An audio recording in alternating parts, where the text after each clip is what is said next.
All right, so we're picking up today with life in a New England town. And, it was very different, dramatically different from life down in the South in the Chesapeake. And if you look here, as opposed to Virginia or South Carolina, villages were communities. They've been established on a plan typically. And they really had a tight knit defense. They had militia for their physical defense, but they're also always on neighborhood watch for moral threats. So keep in mind their raison d'etre, their reason for being there is to create a godly community, a community of a covenant, and they want to make sure that both physical dangers, Native Americans or French people or Dutch people, or sinful people who want to corrupt the whole process, who want to turn the process into a bad thing. So when you think about our society, you wonder sometime if there is a way that we're organized, in a sense of purpose. Do we have that? And really, I tend to wonder sometimes. Now, one of the things that was very pioneering about the colonial New England was that they are the first to have schools in America. Just like the Jewish folks in history who taught their children the Torah very seriously, and had school for reading of that. Well, these Christian communities wanted to make sure their kids could understand the Bible and read the Bible and be learned enough to be sort of scholarly about Bible studies. And they also established the first college in North America, in the United States, future United States, which is Harvard. But Harvard was founded almost entirely for the purpose of educating ministers. That was its objective. Now, the Congregational Church, even though to be a member of the church, you had to be a converted Christian, had to have a visible saint or be elect. They were still very democratic. They could hire and fire their ministers. They controlled their salaries. So much less sort of bureaucratic or hierarchical than what was going on in England. They also had the very famous New England Town Hall meeting. If you read in your chapter, Thomas Jefferson is going to refer to the town hall as the greatest school of liberty the world has ever seen. Of course, School of Liberty, not meaning Harvard, but meaning like, if you want to understand democracy, if you want to be educated, go to a town hall meeting because their neighbors are openly discussing issues, no secrecy to it, and they're voting very transparently. So, very early democracy. Now, keep in mind, the South will be another 60 years before they get a college at William and Mary. But, education was still very, very rare, particularly south of New England. It would be almost impossible to find any type of schooling outside of New England. Now, what began to happen, as often does with any religious group, if they continue kind of the same way, people start to potentially float away.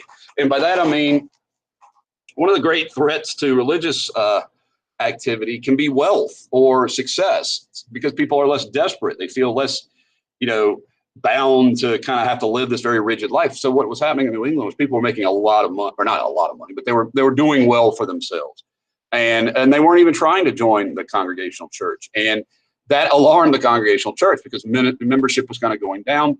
And so to try to get people fired up, literally, you had a new type of ministry, which was more vocal, louder, more passionate. And it becomes known in history as the Jeremiad, which that word is still used today for like a fiery sermon, a Jeremiad, named after the prophet Jeremiah. Well, that didn't work. It didn't work. In other words, people didn't want to be yelled at or passionate anymore. And so what happened was people weren't coming. And so the church by 1662, 40 years after the colony in essence, said, well, we'll allow the children of full members to be members too, but not yet fully members.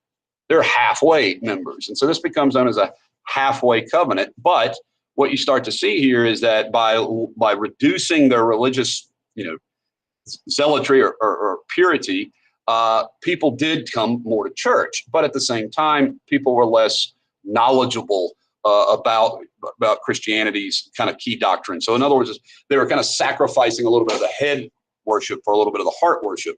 And of course, this halfway covenant was seen as sort of a way to get more people attending, honestly. And if you can get kids when they're young going to church, then the hope is they'll continue to go to church when they're older. I don't know if this was indoctrination or if it's just a reality of how it worked. Their family did it, but this was a way to get more kids. But like I said, over time, people were saying, well, this isn't as serious as it was before. But by the end of the 17th century, something else happened that was quite alarming. And this was going on in the town of Salem, the village of Salem. But it also was reflected of what was going on in Europe at the time. There were many witch trials around Western Europe and here in the Americas. That's to some degree, not as many in America. But what you had was sort of a cottage industry of experts at detecting witches, particularly in Boston. And so these pastors would come and examine people and determine whether or not they were truly a witch, or they were possessed by Satan, or both, a wizard.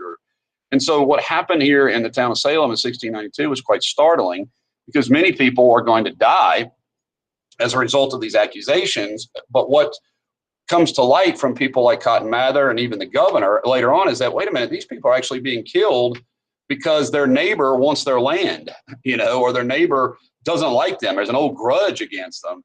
And so finally this thing kind of consumes itself, but not before a large number of men and women are killed in the town of Salem. We're going to, hopefully study this more in depth tomorrow, but definitely be familiar with this event, this judicial event that led to the death. I mean, think about it. In America today, you're not executed for being a witch. You're allowed to worship any way you want.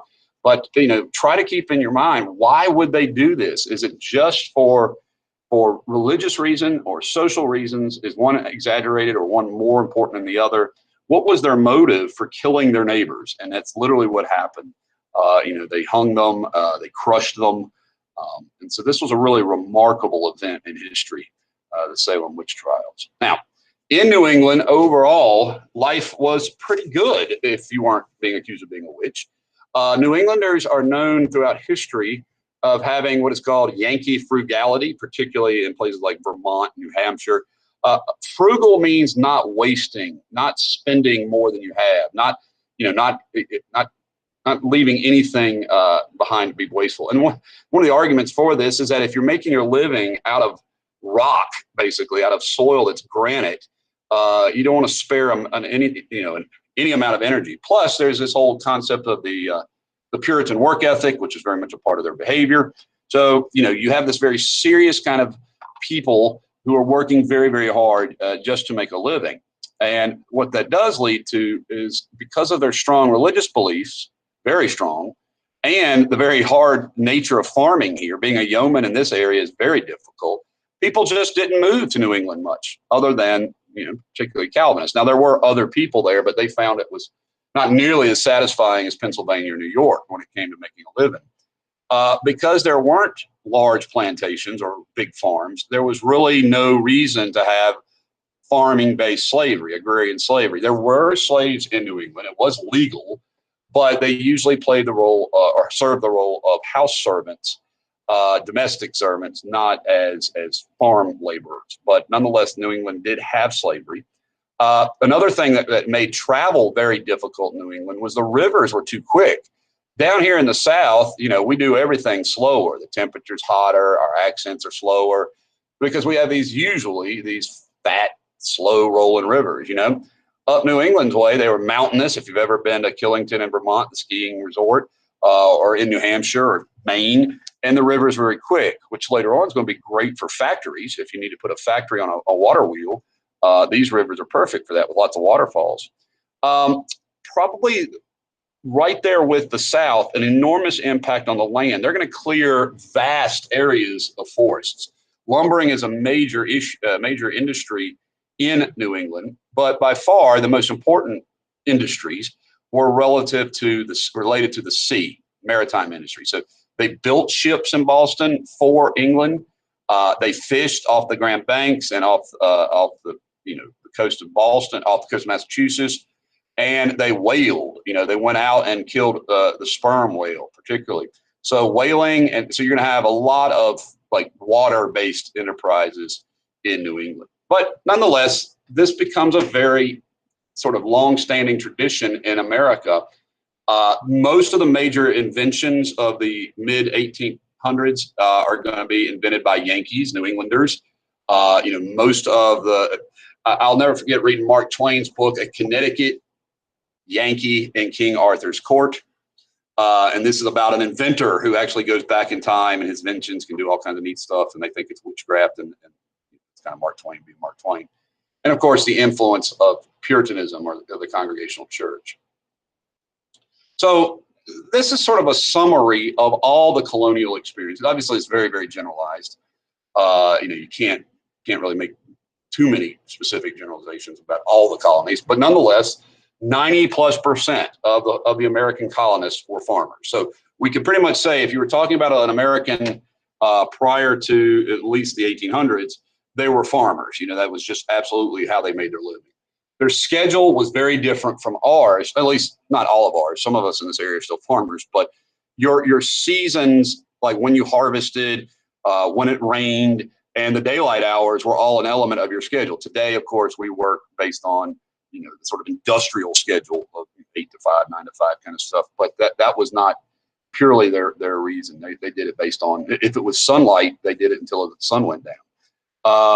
Now, I do like to point this out because a lot of Americans are hearing this, a lot of young people are like, oh, this sounds really tough, like miserable lifestyle, right? Like really tough. And it was very difficult. But Americans had more stuff than the average European by far, and particularly food. Their food was very diverse.